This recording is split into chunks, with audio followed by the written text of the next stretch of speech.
Hello and welcome to Musing. My name is Craig Seibert. I'm going to be joined today by my brother George Seibert. We love to talk about music. We're passionate about it. It's a big part of our lives. We have these conversations every once in a while that last about 30 to 45 minutes. And we just wanted to share those with you. So if you love music, sit back and enjoy the podcast. A song intro, whether it's long or short or whatever, what comes to your mind when I say intro? When you say intro, what comes to my mind is mostly like reminiscent of like 70s and 80s songs because it's a lost art. I want to say art, but like the first one that came to my mind, and I think I mentioned to it when we started talking about this, was "The Confessor" by Joe Walsh. Yeah, that's a good one. Because it's like this extended, drawn out, almost hazy, dreamlike, and then it finally cuts in with guitar like 3 or 4 and 5 minutes later into the song. I don't know exactly, and then the other one that came to mind thinking about this was "Children of the Sun" by Billy Thorpe. Oh, I love that song. Oh, I got goosebumps. Like there's this, this eclectic, just drawn out, weird just kind of riff that just keeps repeating, and it's like, but it just keeps getting louder and louder and louder and louder, and then those songs. But I mean, like I said, it's a lost art. I mean, as far as beginnings, and the only other one that came to my mind, like in my wheelhouse, was Anthrax did one on their first album, and I mean, I want to say like 83, 84, somewhere in there, was SSI Stand or Fall. Yeah. But it was technically like named, like it was like kind of like it was actually like, like part of, it was its own song. The intro was its own character. So I mean, I found it difficult that there aren't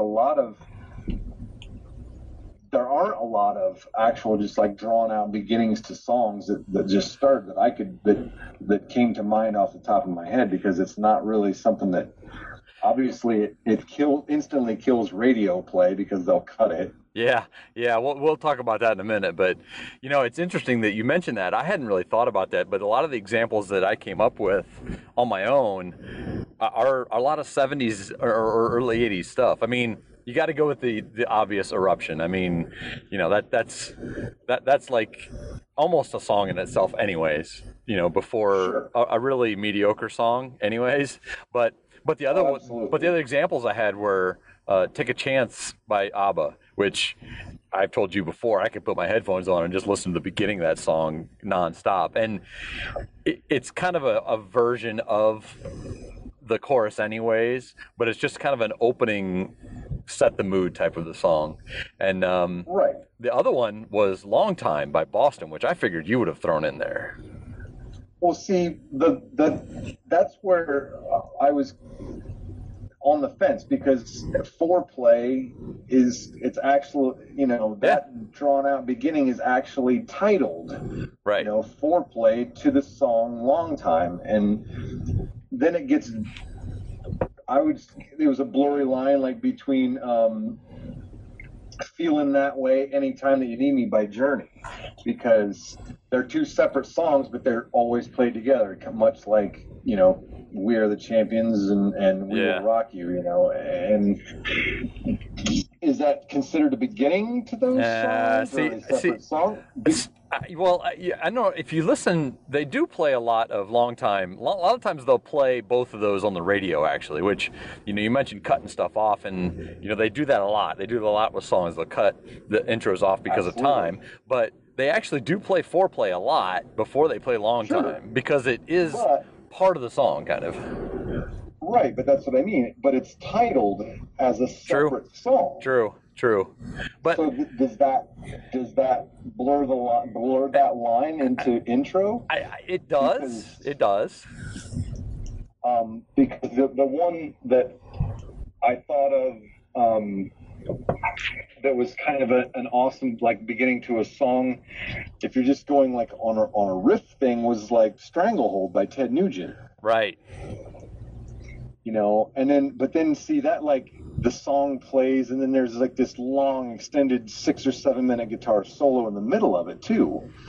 Yeah. So, I mean, beginnings, I struggled a bit with that because like I said, there's plenty of songs that have awesome intros, but you know, as far as beginnings, it was kind of a tough pick for me. Yeah, I guess I probably should have titled it more, you know, just intros, because beginnings, you're right, kind of blurs that line. But, you know, going back to what we were saying about the 70s and look at, I hadn't really thought about this until I actually, you know, put it in my head a couple of weeks ago. But man, AC/DC had a lot of intros. See, that's more what I kept like drawing or coming back to. That's was like songs that are instantly recognizable by like the first 2 to 3 seconds. But I guess maybe there is a distinction. There's this distinction between like intros and like pre-song, maybe, you know, because you're right.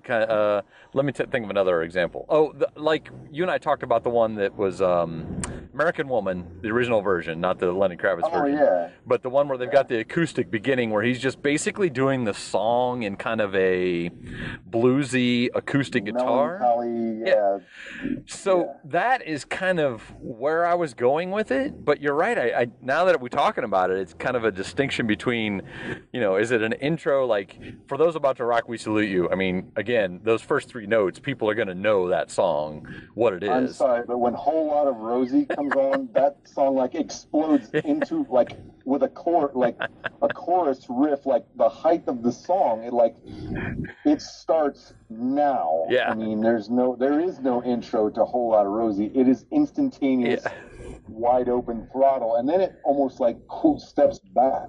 But if you think about that, like Let There Be Rock is the same way though, but it has an intro to it that is, you know, it's part of the song, but it's not really heard of in the. I guess that maybe that's what it is. It's if you take it as it's part of the song that's not heard in the rest of the song, or it's played in a different way than the rest of the song. Maybe that's what I'm looking for. As you know. Well, here's something that came to my that. Through this process came to my mind. Okay. Was the songs with intros are songs that tell stories.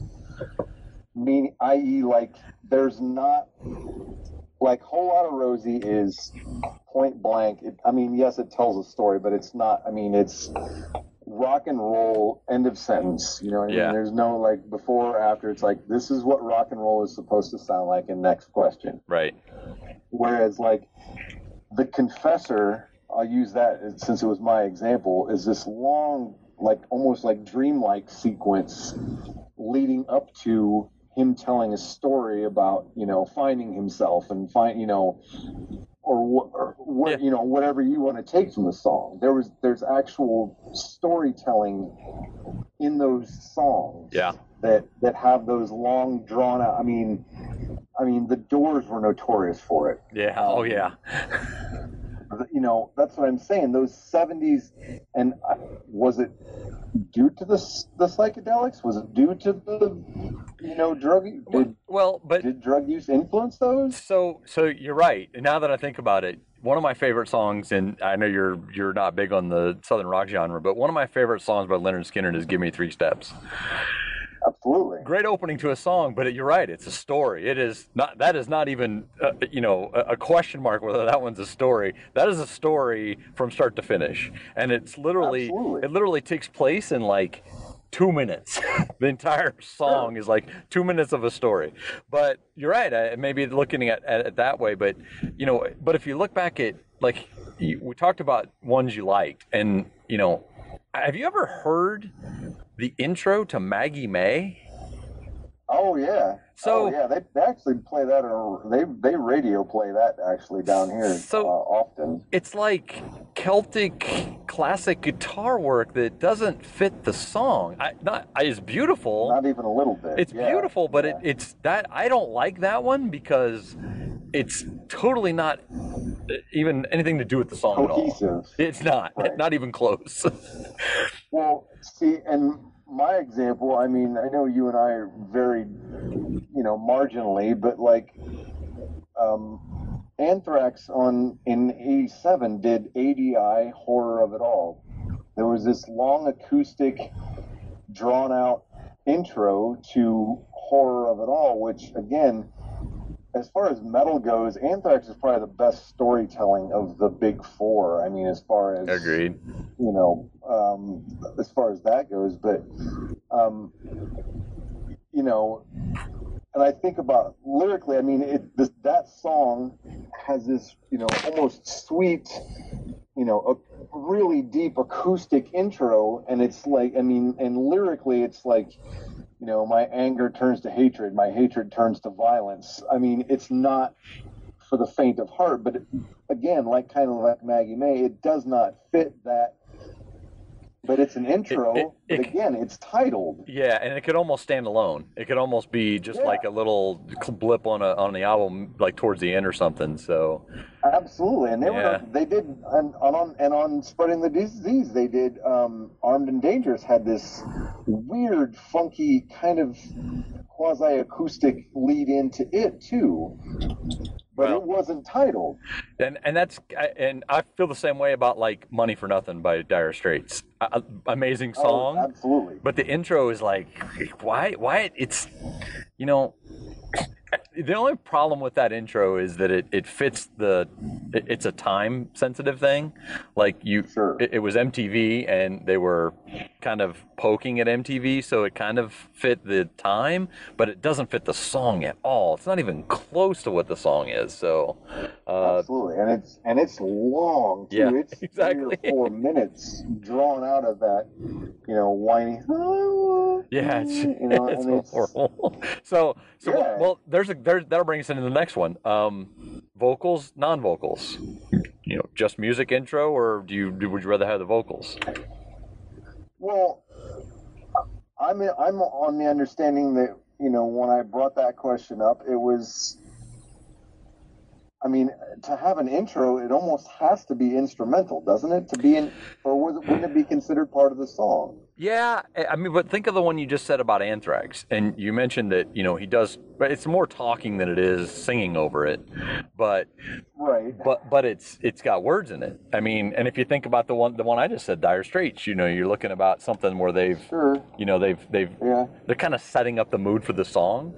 I almost prefer I mean, even the two main ones that I start off with, The Confessor and Children of the Sun, I mean, they're basically instrumentals, but they couldn't be more different, but they're both instrumental, but they both set the pace or set the whole tone for your mood, because that simple guitar riff in Children of the Sun, I mean, it leading up to that song, it's like, and the song itself is kind of lackluster after you get past that. Yeah, especially in that middle section where it mellows out. It's like, is this the same song? Oh yeah, we're back in it. Yeah, and then much like the Confessor, it's like this long, drawn out kind of dreamy build-up, and then that song just, I mean, it holds your attention the whole time. I myself would prefer no lyrics. I mean, I'm definitely of the mind that if it's going to be an intro, it's going to be a like you said, a mood setter. Like, absolutely. Okay, go to the classics. Stairway to Heaven has an intro. Everyone knows Stairway to Heaven intro. There's no lyrics to it. I mean, so does More Than a Feeling by Boston. I mean, the guitar leading up to that. Yeah. To the first lyrics. I mean, Stairway to Heaven is kind of a unique, almost like a trophy piece. Yeah. As far as like intros and build up and exclamation point. That song in and of itself is kind of an enigma to to music as a whole, because that song it starts in one place and ends nowhere close to that, and everything in between is melodic and tethered together perfectly for 7+ minutes. Yeah, that's true, and I guess that'll bring me into one of the other points I was going to bring up is how about too long of an intro? Like, I'm gonna throw one at you, and I know you've heard this before. I turn this song off most of the time when it comes on the radio, for two reasons. One, because I know they're not going to play the full intro, and two, if they did, I wouldn't want to listen to it anyways. But "Shine On You Crazy Diamond." Yeah, exactly. It's like 7-8 minutes of intro and 4 minutes of song. I agree, and do you consider that intro? Because it's mind-numbing. There's nothing there really. It's like, but the song's pretty good. I mean, that's the problem. No, that's what I mean. I literally caught myself 99 times out of 100 fast forwarding, on back in the CD times to get to the, quote unquote good part of the song. Yeah, I really did. But I does that? I mean, does it depend on the intro as to whether the intro is bad or good by length? I mean, if it's a really long intro but it's amazing intro, is that something that you're okay with? Like, take Foreplay for, is sure. If we're considering it an intro, it's pretty long, but it's so dramatic and wavy, and you got an up and a down, and you got a mellow out, and then you got to kind of slowly build back into the song kind of thing. So it is pretty long, but is it just the music that makes the difference, or is the length actually just what kills it? No, I think, again, that's where my mind struggles, because if it's titled, I consider if it's titled, that means to me it should be able to stand alone. Like, you should, like, whatever it is, I think it's track 3 and 4 is Foreplay and Long Time. Right. They run consecutive on the disc, and on digital and everything. They run consecutive. There's no break. There's no lapse. There's no beginning or ending. There's no ending to Foreplay and no beginning to Long Time. Other than a timed number. Right. Well, but there's no break. There's no crescendo. There's no end. There's no taper off of Foreplay. It's its own entity. Whereas, like I said, I'll use the Confessor again. It's this long, drawn out build up to the actual song, much like "Shine On You Crazy Diamond." I mean, it's completely, I don't want to say useless, but does it matter? Do you need that to get, because they play the Confessor on the radio, they don't play the 6-minute intro. Okay. Much like "Shine On You Crazy Diamond," they skip that window dressing. So let's take that at a different level then. So if it's a really long intro, if it's just part of the song as an intro, does that make it a pain in the behind, whatever you want to call it? Because think of songs, and I know you're not a big Doors fan, but think of the song "The End," where he's basically playing the riff just over and over again in kind of a different way before the song starts. So technically it's an intro because nobody's singing over it and there's no chorus or verse. But does that bother you, that it's just you're playing an intro that's just part of the song and you're just extending it? No, it doesn't bother me. I just we've got less than a handful of songs that we can actually name off the top of our head that actually have an extended intro. Right. Money for Nothing, the Confessor, so on and so forth. Killing in the Name of. Right. I thought about that one on the way home too. But in in a world of what's in it for me, I actually prefer songs like Whole Lot of Rosies. Like, okay, I know what I'm getting. So as soon as it comes on, I know what I'm getting, versus waiting 3 or 4 minutes to find out if you want to listen to the actual song. Well, okay, 3 or 4 minutes is pushing it, but think like songs like "You Shook Me All Night Long" has an intro, and it's not any part of the song. It's truly an intro. Right. Does that? You're saying you hold "Whole Lot of Rosie" because you're into it right away, but you don't get into it, but it kind of sets the mood for that song. And do you think that I'm curious now. I'm gonna have to go home and listen to it. Do you think if you didn't listen to the intro to "You Shook Me All Night Long" that the song would still be as good? Or is Again, that go ahead. that's kind of that pushes into a gray area, like what do you decide is an intro? Like "Sweet Child of Mine," is Yeah. it a guitar riff that leads you into that song, or is it Paradise City that's this long drawn out, repetitious, just repeating the chorus 27 times, and then he blows a cop whistle, and then all of a sudden it's all hell breaks loose. I don't know what I mean. That's the artist's choice to decide whether or not they want to lead us into something that's worthy or not.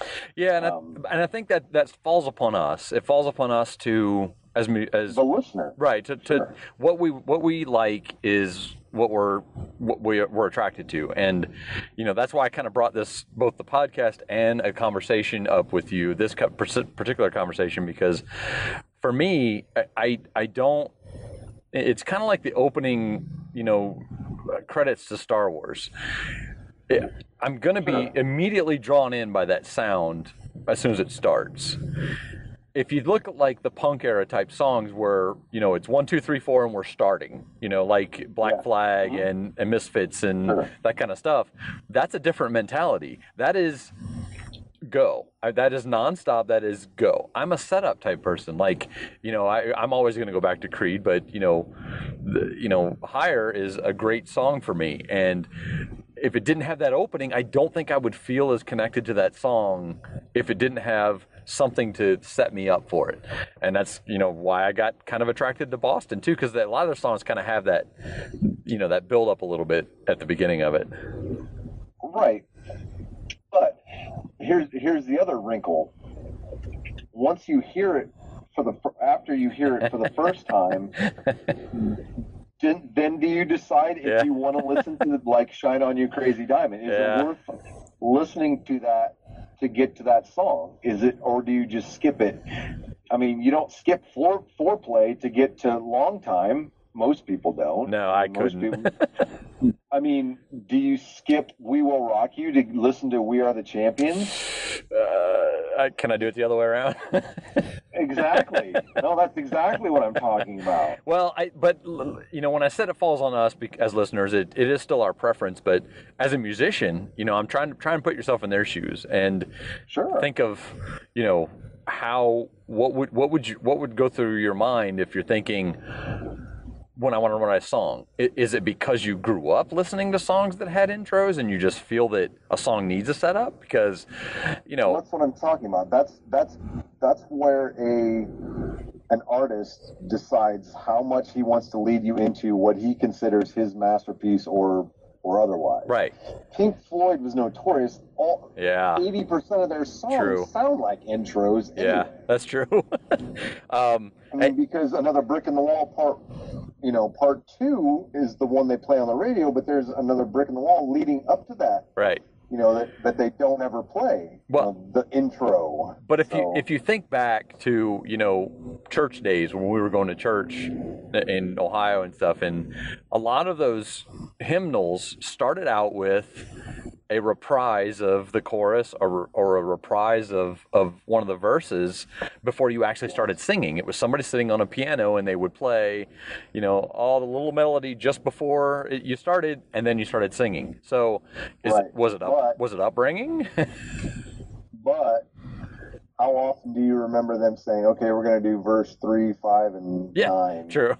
They skipped verses too to accommodate for time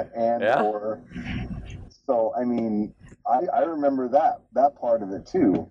So that's, like I said, when you go to a concert, 9 Inch Nails, let's use Trent Reznor's intros to 80% of his songs for a number, just a round number. Yeah. I mean, most 9 Inch Nails songs have this long, drawn out, intro, if you will, that's confusing and a lot of times ends up lackluster, and I can name half a dozen 9 Inch Nails songs that do the same thing. Whereas, are they doing that on purpose? I mean, Tool is notorious for that. I mean, oh yeah, James Keenan lives for that stupidity. Well, and they're unique in it because they'll usually throw a different time signature in the intro than is in the song, which I love. But you're right, he is notorious for it.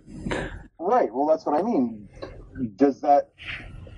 Some people are drawn to that. Some people are turned off by it. I know people that love Tool, and I know people that can't get their head around it. Yeah. I happen to love them. I think the guy's a genius. He's incredibly intelligent, and having seen him in concert with Pussifer was almost life-altering, because he did this 2-hour spoken word monologue / setting up his instruments / concert that the concert was almost like an intro. He did this spoken word monologue while he was setting up the entire stage. Then the band members come out, and then they sort of played, quasi-acoustically, and then the whole band came on stage with like a video backdrop and actually did like a rock concert. So it was the concert in and of itself was almost like an intro and a song. I was going to say, that could almost be a whole entire conversation alone right there. I mean, it was awesome, but to me there's a lot of unnecessary intros, and there's a lot of intros that radio cuts that actually add to songs for me. Yeah, and I understand radio cuts to make time and stuff like that, but I mean, I actually heard You Really Got Me the other day on the radio without eruption before it, on the radio. Wow. Like, came from a commercial and went straight into it. I'm like, can they actually do that? I mean, but is it so far out of history that people listening to the radio today aren't going to notice or don't care? That's what I'm, that's what I was talking about. It's us as the listeners to search that out, because a lot of times you're going to have to go get the album, or you're going to have to go get the CD or something to hear the full intro, or to match them up, like, to hear them the way they were intended. Like, I can't listen to Pink Floyd's The Wall anymore without getting a single waveform recording, because the breaks in the CD screw up the feel of that song, that whole album for me. Oh yeah, absolutely. So I mean, is it just on us to go out and find it? That the radio stations can pretty much do whatever they want, or well, that feeds into that "what have you done for me lately" mentality now. Like, what, I don't have time to listen to an intro. I just want the song, gimme, gimme, gimme. Yeah, yeah. I think a lot of musicians, hoping for, some amount of radio play, realize that now, and that's what I said. In the 70s, it mattered. That's why I said nowadays you don't hear that as nearly as often. There's a strange number of odd ducks that still try to, Mumford & Sons, I've noticed some of their songs have, decent intros that lead into good songs and so on and so forth. But for the most part, I mean, if you're any radio play, you've got 3 minutes to prove to me why I need to, download your one song. Right. Because that's all there is anymore. I mean, even mega bands are doing EPs and, digital releases that are short, 6 songs max, because they don't. I mean, are the artists tired of wasting their time too? I mean, are they just touring just to play? You go to a concert and hear the song that the artist wants you to hear it. Because I know a lot of bands change stuff up in concert and stuff too, and play long versions and play just different stuff. And well, I'll give you what I'm going to start calling a hard shot. Ready? Yep. Streets Have No Name. And I say this because I know you're not a U2 fan. It does have an intro, and it's, as far as I'm concerned, it's really good. But yeah, so am I. What do you think? That's probably the best example. I mean, or the most. I would hate to say one of the most recent examples of a decent. But it's a longer intro. It is. If you listen to the whole intro, but again, it's, just basically a guitar riff. And I mean,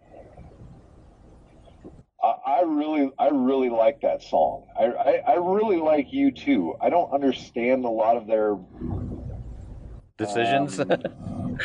Well, yeah, I guess decisions would be that's a simple enough word. I don't understand a lot of their intent, because when they were, mid late, and again, that was on Joshua Tree, correct? I mean, that's Yeah. late '80s, early '90s at best. '92 maybe. No, Yeah. '92 was like Zoo TV. I mean, that's so. I mean, you're talking late '80s, which most of the stuff I brought up was the same genre or before. Right. Like I said, Anthrax, the couple that I could think of, was late 80s. Joe Walsh, the Confessor, was probably late 70s, early 80s at best. But Billy Squier had, a couple songs that actually had longer intros. Right. What about like a Billy Joel, like Piano Man? Again, it's an intro, but it tells a story. Right. There's a lot of that. I don't. For me, it was a tough line. But if you go to listen to Piano Man's almost identical to what I was talking about with hymnal music, because he basically does half of a chorus as the intro and then leads right in. So it's almost very close to that. So I'll tie this up real quick and kind of cut this down and get it out as quick as I can. But so you talked about it being something that's kind of a lost art. So you and I both kind of listen to a lot of new music too. We try and keep up with it as best we can. I've been listening to Highly Suspect a lot lately. Oh man, yeah, a little bit of Volbeat, but Highly Suspect. I'm trying to think of the one song I was listening. I can't think of the one song I was listening to the other day that had a pretty decent intro to it, and it kind of struck me that a lot of new bands don't really kind of do that anymore. So why do you think that is? Because I mentioned earlier, it's what have you done for me? I don't have time to listen to your intro mentality nowadays. Okay. We live in an instantaneous information society. Like you can order a unicorn frappuccino online and pull in, and they will hand it to you, and you don't have to. There's no money exchange. There's no thought exchange. There's no pleasantries exchange. It's just, and likewise, My Name is Human. If we use highly suspect, that song is amazing. It truly, but it goes back to a storytelling feel. Yeah. You listen, if you listen to the lyrics, Royal Blood. Yeah. Their songs have intros. Their songs have, moxie. They have stories. They have ability to stand on their own. Whereas, a lot of these bands don't. They're flash in the pan, product of 3-minute radio play, so they don't bother wasting their time or their talents, in air quotes, on an intro.